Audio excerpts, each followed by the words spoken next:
एक ओंकार सतनाम करता पुरख निर्भव निर्वैर अकाल मूरत अजूनी सैभं गुर प्रसाद। महल्ला पहला। ये महल्ला पहले की लास्ट लाइन से हम पढ़ेंगे आज। ये हम जपजी साहब का पाठ पढ़ रहे थे, जिसके कि हमने 2 पौड़ी पढ़ ली थी। तीसरी पौड़ी से अब हम आगे चलते हैं। गावे को ताण होवे किसे ताण। अपनी अपनी शक्ति के अनुसार जिसके पास जितना बल है, जिसकी जितनी ताण है, ताण मीन्स बल। गावे को ताण होवे किसे ताण। अपनी अपनी बल, अपने अपनी शक्ति, अपने अपने सामर्थ्य के अनुसार प्रत्येक जीव उस वैधानिक सत्ता, सब कुछ विधान, विधान मीन्स एक नियम में, एक हुक्म में जो चल रहा है, उस वैधानिक सत्ता प्रभु के बल का वर्णन कर रहा है। हर कोई कर रहा है। सृष्टि का कण कण जितना जिसका बल है, उतने बल के हिसाब से जितना उसको जो जान पाता है। बल मीन्स कि आपकी कैपेसिटी कितनी है, कि आप उसको कितना जान सकते हैं। अपने अपने बल के हिसाब से उस वैधानिक सत्ता प्रभु के बल का वर्णन कर रहा है। अब हम बल की बात करें, एक चींटी, चींटी का जितना दिमाग है, जितना उसका विकास हुआ है, वो उस हिसाब से सृष्टि को जानेगी। वो उस हिसाब से परमात्मा का गुणगान गुणगान कैसे करेगी, कि उसके नियम में चल रही है, वो अपने आप ही गुणगान हो रहा है, उसके विधान में चल रही है। वो नहीं कहती कि मेरे साथ ऐसा नहीं होना चाहिए था, क्यों हुआ। वो उसके विधान में चल रही है, उसी के गुण गा रही है। ऐसे ही जिसकी जितनी कैपेसिटी है, ये जो हम ब्रह्मांड देख रहे हैं ना, जो हम सृष्टि देख रहे हैं, इसको भ्रम कहा जाता है। क्यों कहा जाता है? उसका एक मीनिंग है, उसका एक रीजन है। भ्रम क्यों है? क्योंकि हमारी जितनी कैपेसिटी है, हम सृष्टि को उतना ही देख सकते हैं। बहुत सी ऐसी चीजें हैं जो हमारी आईज जिनको नहीं देख सकती, जिनकी वेवलेंथ ऊपर है या नीचे है। बहुत सी ऐसी आवाजें हैं जिनको हम नहीं सुन सकते, बट वो भी सृष्टि का हिस्सा है। लेकिन हम अपनी कैपेसिटी से ही देख रहे हैं ना, हम अपनी कैपेसिटी से ही सुन रहे हैं। हमारे लिए जो हमें दिख रहा है वही हमारा जगत है। ऐसे ही कुछ जानवर ऐसे हैं जो उस वेवलेंथ को सुन सकते हैं, जो उस लाइट्स को, उन रंगों को देख सकते हैं जिनको हम नहीं देखते। उनके लिए वो जगत, वो परमात्मा के विधान को, वो परमात्मा की सृष्टि को उस हिसाब से देख रहे हैं। वो उस नियम में चल रहे हैं जो उनको दिखाई दे रहा है। वो उसी लय में चल रहे हैं। उसी लय में चलना, उसका गुणगान करना मीन्स उसके रजा में राजी रहना। वो नहीं कहते कि हमें ये क्यों नहीं दिखता, हमें ये कैसे दिख रहा, या मेरे साथ ऐसा नहीं होना था, मेरे साथ ऐसा क्यों हुआ। वो उसकी लय में, उसकी लय में, उसकी रजा में चलना मीन्स उसका गुणगान, उसके हुक्म में राजी रहना। हर कोई अपने बल से, जितना उसके पास बल है, उस हिसाब से वो उस वैधानिक सत्ता प्रभु के बल का वर्णन कर रहा है। जिसको जितनी समझ आ रही है, वो उससे बढ़कर उसका गुणगान कर रहा है। कैसे कैसे, अब एग्जाम्पल दे रहे हैं। गावे को दात जाने निशान। कई ऐसे हैं जो उसकी विभूतियों का, जो उसकी दात है, जो उसने दिया है, उनको याद करके, उसी को, उन चीजों को, उस प्रभु का स्वरूप जानकर उसके गुण गा रहे हैं। कि जो प्रभु ने हमें दिया, जो अन्न दिया, जो पीने का पानी दिया, वो उसकी, सूर्य दिया, चंद्रमा। देखते हैं ना हम कि कोई पुराने लोग क्या थे, पुराने जब ये जो लोग थे, जो जब विकास नहीं हुआ था, सूरज की पूजा करते थे, चंद्रमा की, तारों की, जो परमात्मा की दी हुई दात है, जो उसकी निशानियां हैं। कोई उन्हीं को उस परमात्मा का स्वरूप समझकर उसके गुण गाता है। गावे को गुण वडियाइयां चा। कोई उसके गुणों और बड़प्पन के सौंदर्यों का गायन करता है। गावे को विद्या विखम विचार। कोई बौद्धिक ज्ञान के आधार पर उसके द्वारा क्रियाशील गुणों और नियमों की व्याख्या करता है और उसके गुण गाता है। जिसका जितना दिमाग है, हम कह रहे हैं ना कि जिसको जितनी नॉलेज हुई, कोई बौद्धिक ज्ञान द्वारा, ज्ञान के आधार पर जितना उसको ज्ञान हुआ है, उसके आधार पर उसके द्वारा क्रियाशील गुणों, जिसको ज्ञान हो गया कि ये धरती, ये चंद्रमा, ये आकाश उसके नियम में चल रहा है सब कुछ, उसको आधार मानकर उसके द्वारा क्रियाशील गुणों, जो उसका सरगुण रूप है, उसके गुणों का, उसके नियमों की व्याख्या करता है और उसके गुण गाता है। इसीलिए कहा गया था स्टार्टिंग में कि इसमें संकेत, संकेत के रूप में हर चीज है। अब ये कितना डीप हम समझ सकते हैं, ये हमारे ऊपर है। हमने कहा था ना कि गुरु ज्ञान का भंडार है, शिष्य कितना उसमें से ले पाता है वो उसके ऊपर है। पढ़ने में कोई 1 मिनट में पढ़ जाएगा इन लाइन्स को, लेकिन इनके कितने गहरे मीनिंग है। तो गावे को विद्या विखम विचार, जिसको जो जितना उसको ज्ञान है, उसके उधार पर, उसके सरगुण रूप को जानकर वो उसका विचार कर रहा है, उसके गुण गा रहा है। गावे को साज करे तन खेहे, कोई उसके सृजनात्मक एवं संहारक सत्ता के रूप में गाता है। कि सृजन करने वाला भी यही है, गावे को साज करे तन खेहे, जो सृष्टि की रचना करने वाला भी है, जो सृष्टि को सजाने वाला भी है, और फिर देह को राख करने वाला भी वही है, विनाश करने वाला भी जो है, कोई उसके सृजनात्मक एवं सहारक सत्ता के रूप में गाता है। गावे को जी ले फिर दे, कोई उसके घट घट में प्राण फूकने और प्राणों को अपने में लीन करने वाले के रूप में गाता है। किस रूप में? कि वो सत्ता है जो घट घट में प्राण फूकती है, प्राण का संचार करती है, और फिर प्राणों को अपने में लीन कर लेती है। प्राण, घट घट में प्राण बसाने वाले भी वही सत्ता है, और प्राण उसमें से निकालकर खुद में लीन करने वाली भी वही सत्ता है। कोई उसको उस रूप में कहता है। गाय को जी ले फिर दे, जीवन देने वाली सत्ता भी वही है, और जीवन लेने वाली सत्ता भी वही है। गावे को जापे दी से दूर, कोई उसको अगम अगोचर मानता है। अगम, अगम का मीनिंग अगम, गम रास्ता, जहां तक पहुंचने का कोई रास्ता नहीं। अगोचर, जिसको देखा नहीं जा सकता, जिसको गोचर खोजना, जिसको खोजा नहीं जा सकता, कोई उसको अगम अगोचर मानता है। गावे को वेखे हादरा हदो, और कोई उसको अपने आगे पीछे ऊपर नीचे दसों दिशाओं में अंग संग अनुभव करता है। कोई तो ऐसा है जो उसको मानता है वो अगम्य है, उस तक नहीं जाया जा सकता, उसको नहीं खोजा जा सकता।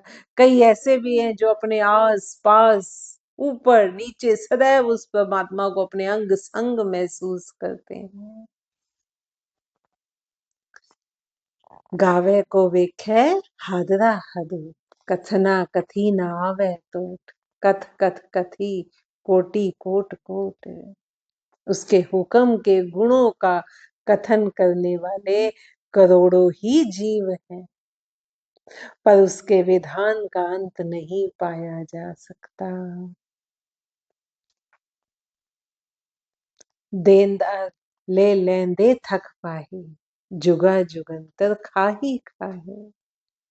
दाता प्रभु की विभूतियों को लेने वाले, उसके द्वारा दिए गए उपहारों को, उसके द्वारा दी हुई दात को लेने वाले ले लेकर थक जाते हैं, पर देने वाले परमात्मा के दिए चले जाने का अंत नहीं।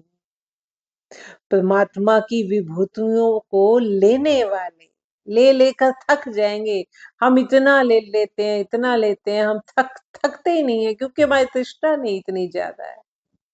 फिर भी एक पॉइंट पर आकर हम थक सकते हैं, लेकिन वो परमात्मा ऐसा दातार है कि वो उसके देने का कोई अंत ही नहीं है। देने वाले परमात्मा के दिए चले जाने का अंत नहीं। हुक्म ही हुक्म चलाहे राहो, नानक विगसै वे परवाहो। देंदा दे लैंदे थक पाहे, जुगा जुगंतर खाही खाहे। हुक्म ही हुक्म चलाहे राहो, नानक विगसै वे परवाहो। उसकी दात ऐसी है कि लेने वाले लेते लेते थक जाते हैं, लेकिन वो परमात्मा दिए चला जाता है, उसके देने का अंत नहीं। युगों युगांतरों तक समाप्त न होने वाली उसकी विधियां, उसकी दात अक्षय है। जो उसने विधियां बनाई है ना, जो उसकी खजाने हैं, वो अक्षय है, जिसे ये संसार युगों युगों तक खाता खिलाता रहता है। जो उसकी दी हुई दात है, हवा है, पानी है, धरती है, वनस्पति है, ये ऐसी दात है जिनको संसार युगों युगों तक खाता खिलाता रहता है। हुक्म ही हुक्म चला है, और उसका भी कोई अंत नहीं है। हुक्म ही हुक्म चला ही रहा है, नानक विगसै वे परवाह। प्रभु सत्ता अपने ढंग से संसार का कार्य व्यापार अनादि काल से चलाती चली आ रही है। ये हुक्म कब से चला आ रहा है? अनादि काल से चला आ रहा है। और पूरे ब्रह्मांड के झमेलों के फलस्वरूप भी परम सत्ता कभी खिन नहीं होती। खिन मतलब उदास नहीं होती। कितना ही ब्रह्मांड के झमेले हैं, कितना ही सृष्टि को चलाना, सृष्टि को नियम में बांधना कोई आसान काम है? वो सृष्टि, ऐसा नहीं है ना कि परमात्मा, हमने पहले भी समझने की कोशिश की थी कि ऐसा नहीं था, कि ऐसा नहीं है कि परमात्मा ने सृष्टि रच दी, वो एक साइड पर बैठ गया, ऐसा नहीं है। प्रति क्षण सृष्टि की रचना हो रही है। लोग सैकड़ों जीव जंतु रोज पैदा होते हैं, रोज मृत्यु को प्राप्त होते हैं, हर चीज में टूट फूट होती है। जीवों के शरीर के अंदर भी सबसे छोटी कण क्या है? सेल है हमारी बॉडी का, उसके अंदर भी कितनी ही चीजें हैं, उन सब में भी टूट फूट हो रही है। तो ये सदियों से, अनादि काल से चल रहा है, और ब्रह्मांड के झमेलों के फलस्वरूप भी परम सत्ता कभी खिन नहीं होती, उदास नहीं होती। देना और खिले रहना, देकर प्रसन्नता अनुभव करना ही प्रभु का गुण है। वो दे देकर भी खिला रहता है, प्रसन्नता अनुभव करना, ये प्रभु का गुण है। साचा साहिब साच नाई, भाख्या भाव अपार, आखे मंगे देहे देहे, दात करे दाता। प्रेम की भाषा में बूझा जा सकने वाला चिरंतन अनंत प्रभु का न्याय सत्य है। वो खुद सत्य है, उसका न्याय भी सत्य है। वो किसी से पक्षपात नहीं करता। जीव जो कर्म करता है, वो कर्म के फल, उनका जो प्रभाव है, वो संस्कार बनकर उसके साथ चलता है, जो आगे आने वाले जन्मों में फिर उसके संस्कार के रूप में उसके साथ जाता है। उसका न्याय धर्म का न्याय है, सत्य न्याय है। साचा साहिब साच नाये, भाखिया भाव अपार, उसकी भाषा अपार प्रेम है। आखे मंग है देहे देहे, दात करे दाता। पुनः पुनः मनुष्य उससे याचना करता है, और सदैव वह दाता प्रभु देता चला जाता है। फेर की आज्ञा रखिए जित्ते से दरबार, फिर कैसे हम अर्पित हों जिससे उसका दरबार दृष्टिगत हो सके। हम क्या अर्पण करें? प्रश्न है आगे कि जब वो दातार इतना बड़ा दातार है, फिर हम उसे क्या अर्पण करें जिससे उसका दरबार दृष्टिगत हो सके, जिसको लोग अगम्य कहते हैं, कई उसको आसपास भी कहते हैं। फिर उसका दरबार कैसे मिलेगा? हम उसे क्या अर्पित करें? उस फिर कैसे हम अर्पित हों जिससे उसका दरबार दृष्टिगत हो सके।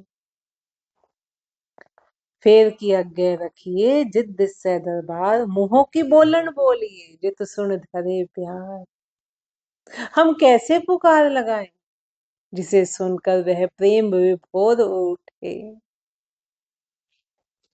अमृत वेला सच नाए बड़े आई विचार। आगे उसका आंसर दे रहे हैं गुरु महाराज कि कैसे हम उसका दरबार पा सकते हैं, कैसे पुकार लगा सकते हैं। अमृत वेला सच नायो वड़े आई विचार। ब्रह्म वेला में, प्रभात के समय, सच्चे नाम और उसके उदात्त विचारों को मन में धारण किया जाना चाहिए। प्रभु का सच्चा नाम और उसके गुणों का विचार, बार बार मनन करना उस नाम को, उसकी शुद्धता को, उसकी व्यापकता को, उसका बार बार विचार करना और फिर मनन करना, अपने मन में बार बार बार बार मनन करना, उसको धारण किया जाना चाहिए। ब्रह्म वेला में ही क्यों? अब ब्रह्म वेला का क्या वो, उसकी क्या वडियाई है? उस समय में सारी, अभी देखो दिनचर्या भी शांत होती है ना। सभी के कार्य व्यापार अभी सब बंद है, भागदौड़ सब बंद है। मन एक लंबे विश्राम के बाद शांत है, दिमाग शांत है। अभी संसारिक उलझने शुरू नहीं हुई होती उस वेला में, और झंझट हमारे दिमाग में नहीं है। उस टाइम हम जो भी सोचेंगे वो हमारे अंदर तक जाएगा। हम पीछे विचार कर रहे थे ना कि अंदर मन में इतना बातों का ढेर है कि आप कोई कथा कीर्तन सुन रहे हो तो वो अंदर जाता ही नहीं, जाता है तो थोड़ा बहुत, वो इतने उस रश में वो गुम हो जाता है। तो सुबह का वेला ऐसा है, ब्रह्म मुहूर्त ऐसा है जिसमें मन शांत है, दिमाग शांत है। उसमें फिर हम जो भी सोचेंगे वो अंदर गहराई तक जाएगा। क्यों? क्योंकि अभी संसारिक झंझटों ने वहां अपना डेरा नहीं जमाया होता उस समय। ना ही हमें भागने की जल्दी होती है कि सारी दुनिया सोई हुई है, अपना अपने मस्त है, अभी अपनी अपनी दिनचर्या में। तो जो उस टाइम में विचार में सच्चा नाम और उसके उदात्त विचारों को मन में धारण किया जाना चाहिए। कर्मी आवे कपड़ा नदरी मोख द्वार। अच्छे विचारों के फलस्वरूप ही हमें अच्छा जीवन प्राप्त होता है।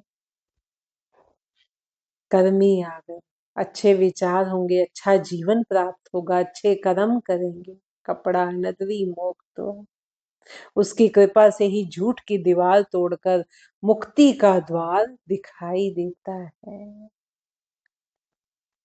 नानक एवे जानिए सब आपे सचिया। हे नानक, इस तरह उस अनंत शक्ति संपन्न सत्य स्वरूप प्रभु की व्यापकता का अनुभव हो जाता है। नानक एवे जानी, जो ऊपर प्रश्न आया था ना कि हम कैसे उसको जान सकते हैं, हम क्या पुकार लगाएं कि वो प्रभु सुन ले। तो बता रहे हैं गुरु महाराज कि ब्रह्म वेला में उसके नाम का जाप किया जाए, उसके नाम उसके गुणों का विचार किया जाए, ताकि ये जो झूठा कपड़ा, झूठ की जो दीवार है, ये छूट जाए। उसके फलस्वरूप जीवन, अच्छा जीवन प्राप्त होता है। झूठ की दीवार तोड़कर मुक्ति का द्वार दिखाई देता है। मुक्ति का द्वार कैसे दिखाई देता है? मुक्ति हम कहते हैं ना, हमें मुक्ति चाहिए, हमें मुक्ति मिल गई। मुक्ति मुक्ति आप ये समझ के चलो, मुक्ति पाना कोई आसान कार्य नहीं है, ये तो सब जानते हैं। हम कहते हैं ना कोई मृत्यु को प्राप्त हो गया, उसको मुक्ति प्राप्त हो गई। नहीं, मुक्ति प्राप्त होती है जीते जी।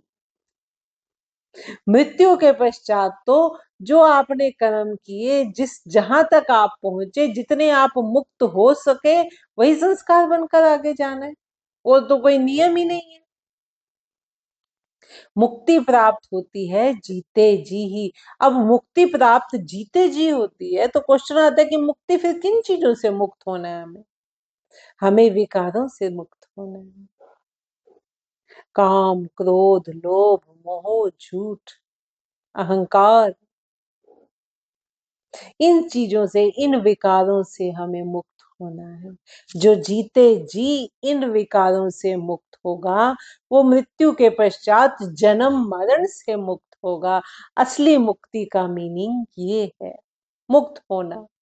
मुक्त किससे होना है? जन्म मरण के चक्र से। जन्म मरण के चक्र से हम कब मुक्त हो सकते हैं? हम तब मुक्त हो सकते हैं जब हम जीते जी इस संसारिक जंजाल से, इसकी कामनाओं से, इसके मोह से, मोह के कारण उत्पन्न हुए क्रोध से, इस अहंकार से जब हम मुक्त होंगे, जीते जी मुक्त होंगे, तभी हम मृत्यु के पश्चात जन्म और मरण के चक्र से मुक्त होंगे। यही एक्चुअल मुक्ति है। तो गुरु महाराज समझा रहे हैं कि जब हम उसके विचारों का बार बार मनन करते हैं, अच्छे विचारों के फलस्वरूप हमें अच्छा जीवन प्राप्त होता है। उसकी कृपा से झूठ की दीवार तोड़कर, झूठ का कपड़ा उतार कर मुक्ति का द्वार दिखाई देता है। हे नानक, इस तरह उस अनंत शक्ति, अनंत जिसका कोई अनंत ही नहीं, उसकी शक्तियां इतनी हैं, उस अनंत शक्ति संपन्न सत्य स्वरूप प्रभु की व्यापकता का अनुभव हो जाता है। जब बार बार बार बार मनन किया जाएगा तो प्रभु की व्यापकता का अनुभव हो जाता है। नानक एवे जानिए सब आपे सचिया। ये हमने चौथी पौड़ी तक कर लिया है जपजी साहब के पाठ की। अब हम 5वीं पौड़ी से आगे चलेंगे नेक्स्ट पोस्ट में।